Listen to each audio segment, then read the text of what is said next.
संपूर्ण पवित्र शास्त्र परमेश्वर की प्रेरणा से रचा गया है और उपदेश और समझाने और सुधारने और धार्मिकता की शिक्षा के लिए लाभदायक है, ताकि परमेश्वर का जन सिद्ध बने और हर एक भले काम के लिए तत्पर हो जाएं। आमीन। प्यारे भाइयों बहनों, यीशु मसीह के मधुर नाम से सभी को जय मसीह की। मैं अभी बहुत खास विशेष वचन को लेकर आया हूँ आप लोग के लिए, और सभी के लिए ये वचन होगा, यानी कहो तो पूरी दुनिया के लिए, कहो तो पृथ्वी के छोर तक के लिए ये वचन होगा। इसलिए मैं चलिए बिना देर किए हुए मैं इस विषय को बता देता हूँ, जो कि हम पवित्र बाइबल, परमेश्वर का वचन कैसे हमारे बीच में आया, जो कि पवित्र बाइबल में लिखा हुआ है। ये पवित्र बाइबल कैसे हमारे बीच में आया और क्या ये आसमानी किताब है, क्या परमेश्वर की ओर से है ये वचन कि नहीं है, कि कहीं ऐसा ना हो कि ये झूठा ग्रंथ है, झूठा शास्त्र है। मैं इस विषय में बात करूँगा, वो भी पवित्र बाइबल वचन ही से बात करूँगा। मैं अपने आप से कुछ नहीं बोलूँगा। इसीलिए आप लोग इस वीडियो को शुरू से अंत तक देखना और हर एक वचन को पढ़ना। मेरे बोली और मेरे भाषा पर ध्यान मत देना, लेकिन आप लोग वचन को खुद से पढ़ना और उस पर मनन करना। मैं उस विषय में जो कुछ बोलूँगा आप लोग ध्यान देना, क्या मैं इस वचन के अनुसार बोल रहा हूँ कि नहीं। तो चलिए मैं बिना देर किए हुए मैं वचन की ओर चलता हूँ कि ये परमेश्वर की तरफ से सच्चा वचन यही है, पवित्र शास्त्र यानी पवित्र बाइबल। सच्चा परमेश्वर यानी पहला परमेश्वर, सच्चा परमेश्वर के नाम से हम एक वीडियो बनाया हूँ, जा कर के देख लेना। तो चलिए मैं आज पवित्र बाइबल के विषय में बताता हूँ कि ये आसमानी किताब है, परमेश्वर ने इसे कैसे दिया है, कौन लिखा, कैसे लिखा, सब यहाँ पर वचन से हम बताएंगे आप लोग को समझने के लिए। तो हम पढ़ेंगे दूसरा तीमुथियुस 3 अध्याय 16 और 17 वचन को। यहाँ पर इस प्रकार लिखा हुआ है, संपूर्ण पवित्र शास्त्र परमेश्वर की प्रेरणा से रचा गया है और उपदेश और समझाने और सुधारने और धार्मिकता की शिक्षा के लिए लाभदायक है, ताकि परमेश्वर का जन सिद्ध बने और हर एक भले काम के लिए तत्पर हो जाएं। यहाँ पर संपूर्ण पवित्र शास्त्र जो है ना, उत्पत्ति से लेकर प्रकाशित वाक्य तक जितने वचन है, यानी 66 किताबें जो है ना बाइबल में, शुरू से लेकर उत्पत्ति से लेकर लास्ट तक प्रकाशित वाक्य तक जो है ना, ये सब बाइबल जो है कि परमेश्वर की प्रेरणा से रचा गया है। कहे का मतलब परमेश्वर की सामर्थ और शक्ति के द्वारा रचा गया है। परमेश्वर ने जैसे जैसे लोगों से बात करता था, भविष्यवक्ताओं से, वैसे वैसे लोग लिखते थे। कोई पत्थर में लिखते थे, कोई और वस्तु में लिखते थे, कोई स्क्रोल फाइल में लिखते थे। ऐसे इसी चीज़ों में वचन को लिख लिख करके रखते थे। परमेश्वर की आवाज़ सुन सुन करके परमेश्वर कहाँ क्या क्या काम करता है उस सब को लिखते जा रहे थे। तो चलिए मैं और वचन मैं इसी विषय में पढ़ूंगा। जैसे निर्गमन 24 अध्याय 12 और 13 वचन को हम देखेंगे। इस विषय में वहाँ पर क्या मिलता है आप लोग ध्यान से देखिए।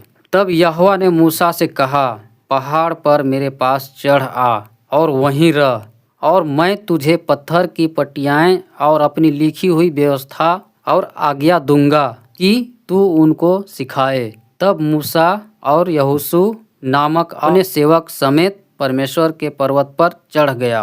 आप लोग ने क्या देखा और क्या सुना? जैसे यहाँ पर वचन में लिखा है, यहोवा ने मूसा से कहा, परमेश्वर ने मूसा से कहा, पहाड़ पर मेरे पास चढ़ आ, वहीं रह, और मैं तुझे पत्थर की पट्टियाएं और अपनी लिखी हुई व्यवस्था और आज्ञा दूंगा कि तू उनको सिखाए। पत्थर की क्या देगा?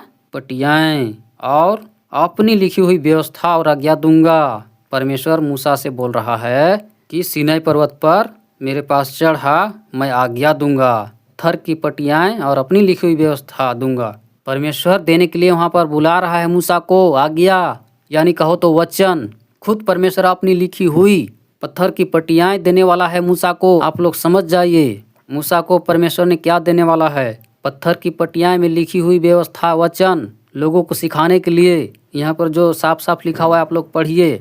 तब मूसा और यहोशू नामक अपने सेवक समेत परमेश्वर के पर्वत पर चढ़ गया। उसके बाद क्या हुआ से देखिए वचन में।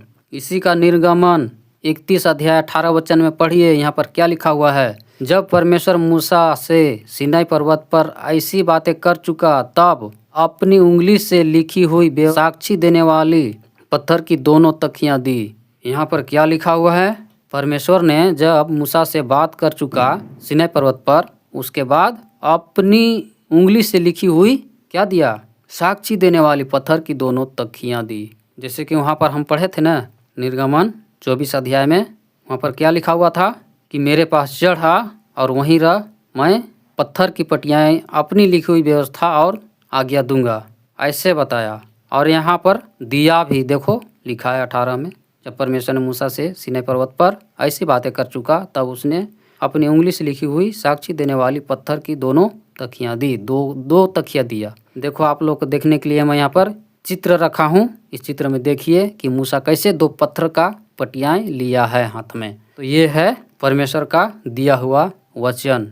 तो क्या ये परमेश्वर जो है, पूरी दुनिया का बनाने वाला सृष्टिकर्ता परमेश्वर, ये जो वचन दे रहा है, और यही वचन को यदि मूसा पूरे दुनिया के लोगों को बताए, तो क्या ये पुस्तक, ये वचन झूठा ठहरेगा? आप लोग बताइए कि झूठा ठहरेगा कि सच्चा ठहरेगा? आप लोग आज पवित्र बाइबल वचन सुनाने पर विश्वास नहीं करते हैं, वचन प्रचार करने पर आप लोग भरोसा नहीं करते हैं, विश्वास नहीं करते हैं, तो सबूत देख लीजिए कि ये जो है पवित्र बाइबल जो है ना, ये परमेश्वर की प्रेरणा से रचा गया है। आप लोग को हम पहले पढ़ के सुना दिया हूँ। जैसे यहाँ पर लिखा है, पत्थर की 2 तख्तियाँ दे दिया मूसा को। और जैसे 32 में भी लिखा है, और वे तख्तियाँ परमेश्वर की बनाई हुई थी, और उन पर जो खोद कर लिखा हुआ था वह परमेश्वर का लिखा हुआ था। परमेश्वर ने खुद अपने से लिख करके मूसा को पत्थर में 2 पटिया में लिख कर दिया। क्या परमेश्वर के लिखे हुए वचन पर विश्वास नहीं करेंगे? क्या परमेश्वर के लिखे हुए शब्द पर भरोसा नहीं करोगे? फिर किसको भरोसा करोगे?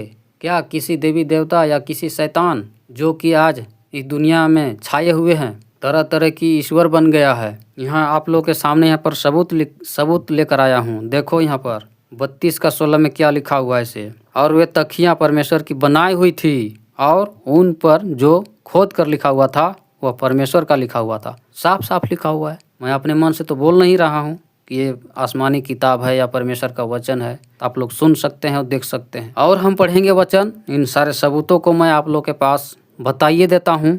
जैसे कि यहाँ पर लिखा हुआ है, इसी का निर्गमन 24 अध्याय 3 और 4 वचन में पढ़िए। यहाँ पर क्या लिखा हुआ है। मूसा ने लोगों के पास जाकर यहोवा की सब बातें और सब नियम सुना दिए।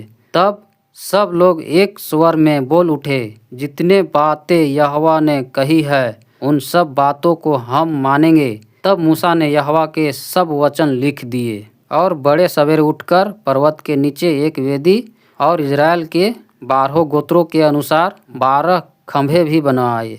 ऐसा मूसा ने काम किया।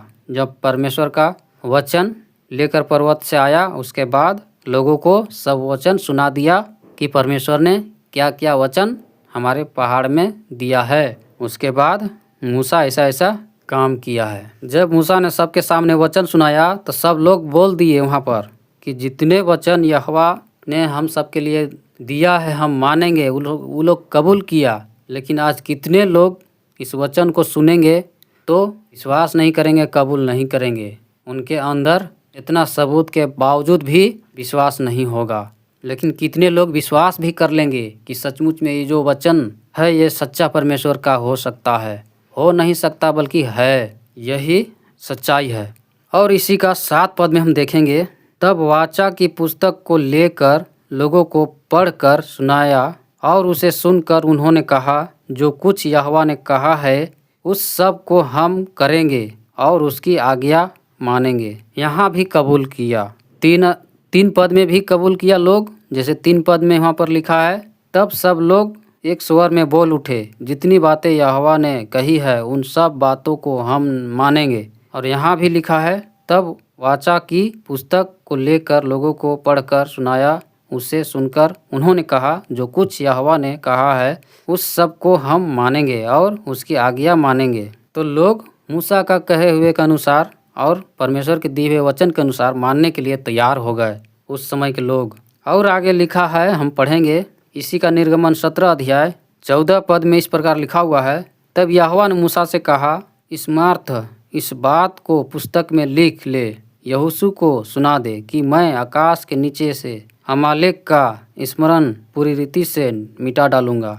यहाँ पर भी एक शब्द है, तब यहोवा ने मूसा से कहा, स्मरणार्थ इस बात को पुस्तक में लिख ले और यहोशू को सुना दे। पुस्तक में लिखने की बात हो रहा है यहाँ पर, और लिखने के बाद यहोशू को सुना दे। परमेश्वर जो काम करता है वो ऐसी लोगों से लिखवाता है, ऐसे ही लोगों से लिखवाता है। आप लोग खुद देख रहे हैं कि खुद परमेश्वर ने मूसा को कैसे लिखने के लिए बोल रहा है। इसी प्रकार सारे पवित्र शास्त्र जो लिखा गया है ना, जैसे हम पहली बार में हैं पढ़ के सुना दिया आप लोग को कि संपूर्ण पवित्र शास्त्र परमेश्वर की प्रेरणा से रचा गया है। तो क्या ये झूठा लिखा हुआ है? ये तो सच ही है ना। तो आप लोग को क्या विश्वास करना चाहिए कि झूठा ईश्वर के पीछे दौड़ते रहना चाहिए? एक बात याद रखना, झूठा ईश्वर के पीछे दौड़ते दौड़ते एक दिन नाश होकर नरक में चले जाओगे और नरक में कभी शांति नहीं है। इसीलिए ये जो वचन हम बता रहे हैं ये वचन सत्य है, और यही वचन आप लोग को स्वर्ग ले जाएगा और स्वर्ग में ही अनंत जीवन मिलेगा। और नकली ईश्वर जो है ना, उन सब के विषय में भी मैं वीडियो बनाऊंगा। नकली ईश्वर आज कैसे इस दुनिया में छाया है, सब चीज़ बाइबल ही में मिलेगा आप लोग को। बाइबल का जो है पुराना नियम में 5 किताबें मूसा ने ही लिखा है, जैसे कि उत्पत्ति, निर्गमन, लय व्यवस्था, गिनती, व्यवस्था विवरण। ये 5 किताब पहले मूसा ने लिखा था। उसके बाद धीरे धीरे इसी प्रकार सब अलग अलग भविष्यवक्ताओं के द्वारा लिखाता गया वचन। ये 66 पुस्तक पाए जाते हैं, सब अलग अलग लेखकों के द्वारा लिखाया गया है, अलग अलग समय के अनुसार। यदि आप लोग को इस विषय में गहराई से जानना है, बाइबल को कितने साल लगा लिखने में, कैसे लिखा है, कैसे लिखाया है, आप लोग को थोड़ा बहुत गूगल में भी जानकारी मिल जाएगा। वहाँ पर जाकर आप लोग सर्च करके देख लीजिएगा, थोड़ा बहुत जानकारी मिल जाएगा। लेकिन यहाँ पूरी जानकारी मैं बता रहा हूँ। तो चलिए मैं और आगे वचन पढ़ता हूँ। जैसे हम पढ़ेंगे यशायाह 30 अध्याय 8 और 9 वचन में यहाँ पर किस प्रकार लिखा हुआ है। अब जाकर उसको उनके सामने पत्थर पर खोद और पुस्तक में लिख कि वह भविष्य के लिए वरन सदा के लिए साक्षी बनी रहे, क्योंकि वे बलवा करने वाले लोग और झूठ बोलने वाले लड़के हैं जो यहोवा की शिक्षा को सुनना नहीं चाहते। सुनिए प्यारे भाइयों बहनों, यहाँ पर क्या लिखा हुआ है। ऐसी वचन पवित्र बाइबल में लिखा हुआ है। शायद आप लोग को कितने को नहीं पता होगा, लेकिन आज सब कुछ पता हो जाएगा आप लोगों को।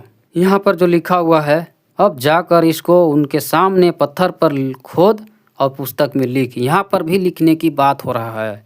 यहाँ पर यशायाह भविष्यद्वक्ता के द्वारा बातें हो रहा है। जैसे यहाँ पर लिखा हुआ है ना कि पत्थर पर खोद और पुस्तक में लिख, वह भविष्य के लिए वरन सदा के लिए साक्षी बने रहे। ये बाइबल जो है ना, आज हमारे बीच में, आपके बीच में, पूरी दुनिया में सबसे ज़्यादा पढ़े जाने वाली किताब ये पवित्र बाइबल, यही जो है कि सदा के लिए हमारे लिए साक्षी है, आपके लिए भी साक्षी है, पूरी दुनिया के लिए भी साक्षी है। जैसे यहाँ पर हम अभी पढ़े हैं वचन, आप लोग के सामने है। 9 में लिखा है, क्योंकि वे बलवा करने वाले लोग और झूठ बोलने वाले लड़के हैं, यहोवा की शिक्षा को सुनना नहीं चाहते। हो सकता है कि आप लोग भी कितने लोग होंगे कि आधा अधूरा इस वीडियो को देखेंगे, यानी इस वचन को पूरा भी नहीं देखेंगे, ऐसा ही हटा देंगे कि ये तो क्रिश्चियनों का वीडियो, क्रिश्चियनों का धर्म ग्रंथ, ऐसा सोच करके हटा देंगे। यहाँ पर लिखा हुआ है साफ साफ, बलवा करने वाले लोग, झूठ बोलने वाले लड़के हैं, यहोवा की शिक्षा को सुनना नहीं चाहते। क्या आप लोग भी परमेश्वर के वचन को सुनना नहीं चाहते? ये सब कुछ पवित्र बाइबल ही में मिलेगा। और हम आगे देखेंगे यिर्मयाह 36 अध्याय 1 से 4 वचन तक पढ़ेंगे। यहाँ पर इस प्रकार लिखा हुआ है, फिर योशिय्याह के पुत्र यहूदा के राजा यहोयाकीम के राज के 4थे बरस में यहोवा की ओर से यह वचन यिर्मयाह के पास पहुंचा। एक पुस्तक लेकर जितने वचन मैंने तुझसे योशिय्याह के दिनों से लेकर, अर्थात जब मैं तुझसे बातें करने लगा उस समय से आज के दिन तक इजराइल और यहूदा और सब जातियों के विषय में कहे हैं, सबको उसमें लिख। क्या बोला यहाँ पर? 2 में लिखा है, एक पुस्तक लेकर जितने वचन मैंने तुझे योशिय्याह के दिनों से लेकर, अर्थात जब मैं तुझसे बातें करने लगा उस समय से लेकर आज के दिन तक इजराइल और यहूदा सब जातियों के विषय में कहे हैं, सबको उसमें लिख। यहाँ भी पुस्तक में लिखने की बात हो रहा है, सब कुछ लिखने की बात हो रहा है। आप लोग कैसे सोच सकते हैं, कैसे बोल सकते हैं कि ये झूठा है पवित्र बाइबल? कितने मुस्लिम भाई लोग भी इस बाइबल को सच्चा नहीं मानते हैं। दूसरे लोगों को तो बात खैर अलग है, लेकिन ये जो वचन दिया गया है ये आसमानी किताब है, ये परमेश्वर के दिया हुआ वचन है। कैसे कैसे परमेश्वर ने लिखवाया है आप लोग के सामने यहाँ पर सब कुछ मैं बता रहा हूँ। यही लिखा हुआ वचन हम लोग के बीच में आज पवित्र बाइबल है, आप लोग खुद पढ़ सकते हैं वचन। और 4 में लिखा हुआ है, अतः यिर्मयाह ने जेरिय्याह के पुत्र बारूक को बुलवाया और बारूक ने यहोवा के सब वचन जो उसने यिर्मयाह से कहे थे यिर्मयाह के मुख से सुनकर पुस्तक में लिख दिए। यहाँ पर क्या किया? पुस्तक में लिखा गया, आप लोग खुद देख सकते हैं। यिर्मयाह ने जेरिय्याह के पुत्र बारूक को बुलवाया और बारूक ने क्या कर दिया? लिख दिया। यिर्मयाह के द्वारा सुन के यिर्मयाह बोलते गया, परमेश्वर उनसे बातें करते गया यिर्मयाह से, और बारूक सुन करके लिखते गया। ऐसा वचन लिखाता है और लिखाया है। आप लोग देख सकते हैं कि कैसा सबूत है पवित्र बाइबल में। आप लोग झूठा समझते हैं बाइबल को, झूठा नहीं है, ये जीवित परमेश्वर का वचन है, आसमानी किताब है, इसको मानना पड़ेगा। मानो, नहीं तो कोई चांस नहीं है स्वर्ग जाने का। इसलिए मानो कि सच्चा धर्म ग्रंथ जो है ये परमेश्वर का दिया हुआ शब्द है, वचन है, इसके बिना किसी को स्वर्ग नहीं है। अब इसी का 23 में लिखा हुआ है, जब यहूदी 3-4 पृष्ठ पढ़ चुका तब राजा ने उसे चाकू से काटा और जो आग अंगीठी में थी उसमें फेंक दिया। इस प्रकार अंगीठी की आग में पूरी पुस्तक जलकर भस्म हो गई। यहाँ पर जो यिर्मयाह के लिखे हुए वचन बारूक के द्वारा लिखा गया, उस समय के राजा यहूदी इस वचन को पढ़ने पर क्या कर दिया? काट कर चाकू से अंगीठी की आग में क्या कर दिया? डाल दिया कि भस्म हो गया। लिखा हुआ पुस्तक मतलब किसी कागज में लिखा होगा, किसी पन्ने में लिखा होगा, और वहाँ का जो राजा सरकार था किसी के पढ़ने के द्वारा 3-4 पृष्ठ पढ़ा कि काट कर आग में डाल दिया और जल गया। आज भी लोग ऐसे ही काम कर रहे हैं। बाइबल को पढ़ना नहीं चाहते, सुनना नहीं चाहते, बस कोई प्रचार करने लगा बाइबल के बारे में, उसको तुरंत केस फौदार। ये लोग धर्म परिवर्तन करवा रहे हैं। ये लोगों के पास बाइबल था, ते लोगों के पास पुस्तक था, ते लोगों के मेंटेनेंस डायरी था, ऐसा वैसा दुनिया भर के समाचार में देखिएगा। अरे ये परमेश्वर का दिया हुआ वचन है, बाइबल नहीं रहेगा तो क्या नरक में जाने वाला रहेगा हम लोग के पास? स्वर्ग में जाने वाला ये पवित्र बाइबल है, तो बाइबल नहीं रखेंगे, परमेश्वर का जीवित परमेश्वर का वचन, क्या नरक में जाने वाला रखेंगे? आप ही लोग सोच कर बताइए। और हम आगे पढ़ेंगे। अब हम नया नियम में आ जाएंगे। अब नया नियम मत्ती 5 अध्याय 17 और 18 वचन को पढ़ेंगे। यहाँ पर इस प्रकार लिखा हुआ है, यह न समझो कि मैं व्यवस्था या भविष्यवक्ताओं की पुस्तकों को लोप करने आया हूँ। लोप करने नहीं परंतु पूरा करने आया हूँ, क्योंकि मैं तुमसे सच कहता हूँ कि जब तक आकाश और पृथ्वी टल न जाए तब तक व्यवस्था से एक मात्रा या एक बिंदु भी बिना पूरा हुए नहीं टलेगा। आमीन। आप लोग सुनिए, ये यीशु मसीह का शब्द है। यीशु मसीह का शब्द हमने पहले पुराने नियम से बात किया, यहोवा परमेश्वर के विषय में बात किया। परमेश्वर ने कैसे कैसे वचन लिखा, मूसा को दिया और लिखवाया, यिर्मयाह से लिखवाया, यशायाह से लिखवाया, आप लोग को सुना दिया। अब यीशु मसीह इसको क्या करने वाला है इसे सुनिए और देखिए। यहाँ पर वचन में लिखा हुआ है। आप लोग यीशु मसीह पर विश्वास नहीं करते हैं ना। अब यीशु मसीह का शब्द सुनिए, यीशु मसीह क्या बोला है। यह न समझो कि मैं व्यवस्था या भविष्यवक्ताओं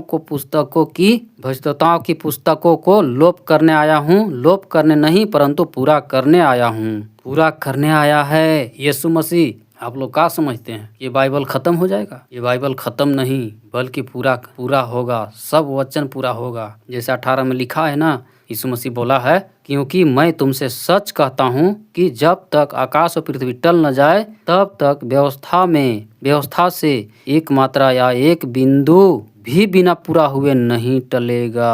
आँख खोल कर देख लो और कान खोल कर सुन लो, यीशु मसीह ने क्या कह दिया। पुराना नियम का जितना व्यवस्था था सब यीशु मसीह पूरा करने आया है और पूरा भी हो रहा है। ये नहीं कि पूरा नहीं हो रहा है। इन्हीं वचन के अनुसार ही इस दुनिया संसार चल रहा है। आप लोग क्या समझते हैं ये धर्म ग्रंथ झूठा है? किस उपाय से, किस रीति से आप झूठा ठहरा सकते हैं इसको? आप लोग बताइएगा जरूर। और हम आगे देखेंगे यूहन्ना 20 अध्याय 30 और 31 वचन में क्या लिखा हुआ है। यीशु ने और भी बहुत से चिन्ह चेलों के सामने दिखाए जो इस पुस्तक में लिखे नहीं गए, परंतु ये इसलिए लिखे गए हैं कि तुम विश्वास करो कि यीशु ही परमेश्वर का पुत्र मसीह है और विश्वास करके उसके नाम से जीवन पाओ। सुन लो जो यीशु मसीह पर विश्वास नहीं करते हैं। यहाँ पर क्या लिखा हुआ है, यीशु ने और भी चिन्ह चेलों के सामने किया था जो इस पुस्तक में अभी तक नहीं लिखा है। ऐसे लिखा है, इस पुस्तक में लिखे नहीं गए, परंतु ये इसलिए लिखे गए हैं कि तुम विश्वास करो कि यीशु ही परमेश्वर का पुत्र मसीह है और विश्वास करके उसके नाम से जीवन पाओ, अनंत जीवन पाओ, स्वर्ग राज का जीवन पाओ, नरक से बच जाओ। प्यारे भाइयों बहनों, जितने लोग यीशु मसीह पर विश्वास नहीं करते हैं, विश्वास करो, अन्यथा कोई मौका नहीं मिलेगा। मरने के बाद सुधरने का चांस इसी पृथ्वी में है। जीवित रहते सुधर जाओ। बाइबल में लिखा हुआ है मनुष्य का आयु 70 से 80 साल है। हो सकता है उससे पहले आप चले जाएंगे, लेकिन जाने के बाद वहाँ आपको शांति नहीं मिलेगा। और यदि यीशु मसीह पर विश्वास करते हैं और यदि आपका उद्धार हो गया होगा, तब तो आपको चिंता करने की बात नहीं है। और यदि आप यीशु मसीह पर विश्वास नहीं करते हैं, आपका उद्धार नहीं हुआ होगा, तो आप समझ लो कि आप सबको नरक जाना कन्फर्म हो गया है, क्योंकि नरक का दरवाज़ा खुला है और स्वर्ग का दरवाज़ा जो यीशु मसीह पर विश्वास करेगा उन्हीं के लिए खुलेगा। आमीन। हम और वचन आगे पढ़ते हैं। यूहन्ना 21 अध्याय 24 और 25 वचन को पढ़ेंगे। यहाँ पर इस प्रकार लिखा हुआ है, यह वही चेला है जो इन बातों की गवाही देता है और जिसने इन बातों को लिखा है, और हम जानते हैं कि उसकी गवाही सच्ची है। और भी बहुत से काम है जो यीशु ने किए, यदि वे एक एक करके लिखे जाते तो मैं समझता हूँ कि पुस्तकें जो लिखी जाती वे संसार में भी न समाती। देखिए और सुनिए यहाँ पर क्या लिखा हुआ है। यूहन्ना क्या बोला है यहाँ पर, यह वही चेला है जो इन बातों की गवाही देता है और जिसने इन बातों को लिखा है, और हम जानते हैं कि उसकी गवाही सच्ची है। और भी बहुत से काम है जो यीशु ने किए, यदि वे एक एक करके लिखे जाते तो मैं समझता हूँ कि पुस्तकें जो लिखी जाती वे संसार में न समाती।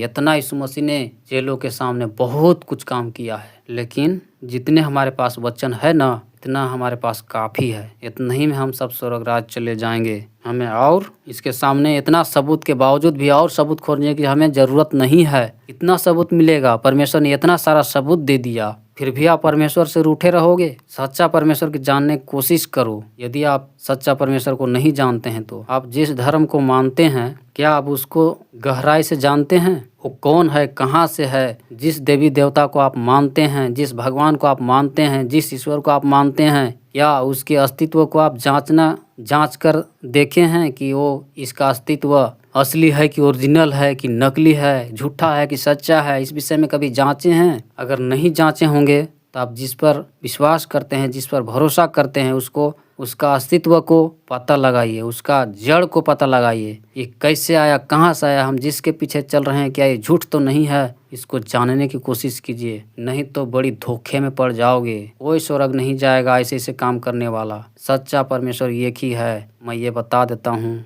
पवित्र बाइबल में सब कुछ लिखा हुआ है। इसलिए प्यारे भाइयों बहनों, यदि ये वचन, ये वीडियो आपके पास पहुँच गया है तो समझिए कि परमेश्वर आपके पास पहुंच गया है, आपसे बात कर रहा है अपने वचन के द्वारा। इसीलिए मन फिराइए और यीशु मसीह के बारे में जानने की कोशिश कीजिए कि आखिर में यीशु मसीह है कौन। उसको जानकर ही रहिए जड़ से। बिना यीशु मसीह के उद्धार के द्वारा आप स्वर्ग में नहीं जाने पाइएगा। शैतान आपको, देवी देवता ठग देगा, वो नरक में ले जाएगा। क्योंकि शैतान के लिए, देवी देवताओं के लिए क्या है बाइबल में कि उसके लिए नरक बनाया गया है। और जो देवी देवता या शैतान जो कुछ भी उसको मानेगा, तो क्या आपको स्वर्ग मिलेगा? नहीं ना मिलेगा। मान के चलिए अभी आप इस पृथ्वी में हैं, आपका गार्जियन हो या आप कह लो तो आपका पिता हो, शारीरिक पिता, जो ओरिजिनल पिता है उसको पराया कहिएगा और जो नकली पिता है उसको असली कहिएगा। भूल की बात हो गई ना। तो इसलिए अपने पिता को पहचानने की कोशिश कीजिए कि हमारा जो शारीरिक पिता है, असली पिता ये है, ये तो मेरा चाचा है, ये तो मेरा अंकल है। ऐसी पहचान होता है शारीरिक रिश्तेदारों को और अपने लोगों को। उसी प्रकार परमेश्वर जो है ना, असली परमेश्वर एक ही है और वो देह धारण किया। यूहन्ना 1 अध्याय 14 पद में लिखा है कि वचन देहधारी हो गया है। आप लोग वचन को पढ़ के देख लीजिएगा। लास्ट में मैं एक वचन और पढ़कर सुनाता हूँ। प्रकाशित वाक्य 22 अध्याय 18-19 वचन। यहाँ पर इस प्रकार लिखा हुआ है, मैं हर एक को जो इस पुस्तक की भविष्यवाणी की बातें सुनता है गवाही देता हूँ। यदि कोई मनुष्य इन बातों में से कुछ बढ़ाए तो परमेश्वर उन विपत्तियों को जो इस पुस्तक में लिखे हुई है उस पर बढ़ाएगा। यदि कोई इस भविष्यवाणी की पुस्तक की बातों में से कुछ निकाल डाले तो परमेश्वर उस जीवन के वृक्ष और पवित्र नगर में से जिसका वर्णन इस पुस्तक में है उसका भाग निकाल देगा। आमीन। तो आप लोग क्या यहाँ पर सुने और क्या देख रहे हैं? ये वचन जो है ना कोई बढ़ा ना सकता है ना कोई घटा सकता है। मैं इस वचन को पढ़ रहा हूँ, क्या मैं इस वचन को कभी बढ़ा सकता हूँ? कभी नहीं बढ़ाऊंगा। बाइबल में किसी प्रकार की न घटा सकता हूँ न बढ़ा सकता हूँ। इसी प्रकार हर एक लोग यही सोचता है कि मैं बाइबल को, वचन को कभी नहीं बढ़ाऊंगा या घटाऊंगा। तो आप लोग कैसे झूठा बोल देते हैं? ये झूठ बाइबल है, झूठा पवित्र शास्त्र, इसमें ना कोई बढ़ा सकता है ना कोई घटा सकता है। जैसा परमेश्वर दिया है और लिखवाया है वैसा ही है। इसलिए आप लोगों को समझना चाहिए ये वचन जो है ना कोई बढ़ाया है ना कोई घटाया है। जैसे जैसे परमेश्वर बात करते गया वैसे वैसे लिखते गए और आज हमारे बीच में ये सब पवित्र बाइबल है। इस वीडियो को इतना शेयर कीजिए ताकि हर एक लोगों के पास सच्चाई पहुंचने पाए। खासकर उन लोगों के पास भेजिए आपके रिश्तेदार, रिलेशन, जहाँ आपका इस वीडियो को इतना शेयर कीजिए ताकि जिसके पास ये वचन नहीं पहुंचा है उन लोगों के पास भी पहुंचने पाए। हो सकता है कि आपका रिश्तेदार हो, आपका पड़ोसी हो, आपके अपनी कोई रिश्ता हो, सबके पास भेजिए ताकि सबका उद्धार हो, सब लोग स्वर्ग में जाने पाए। ऐसी लोगों के पास भेजिए। ऐसी संदेश हो सकता है कि आप लोग कभी नहीं सुने होंगे, लेकिन ऐसी सच्चाई का संदेश आप लोगों के पास पहुंच गया। ये पवित्र बाइबल जो है ना ये परमेश्वर का, जीवित परमेश्वर का वचन है, तो सभी को जानना बहुत जरूरी है। आप मत लजाइएगा वीडियो को शेयर करने के लिए, क्योंकि परमेश्वर का वचन में लिखा हुआ है कि यदि कोई परमेश्वर के सुसमाचार के लिए लजाएगा तो वह भी लजाएगा जिस दिन न्याय के दिन होगा, यीशु मसीह के सामने इकट्ठा किया जाएगा। इसलिए हमें लजाना शर्माना नहीं है, इस वीडियो को शेयर कर देना है और इस चैनल को सब्सक्राइब करके रख लेना है। ऐसी सच्ची वचन के साथ, कॉन्टेस्ट के साथ मैं लेकर आऊँगा और आप लोगों को सीखने के लिए ऐसी वीडियो मिलता रहेगा। इसीलिए मैंने बोला कि इस चैनल को सब्सक्राइब करके रख लीजिए और सच्चा परमेश्वर का सच्चाई जान लीजिए। आमीन।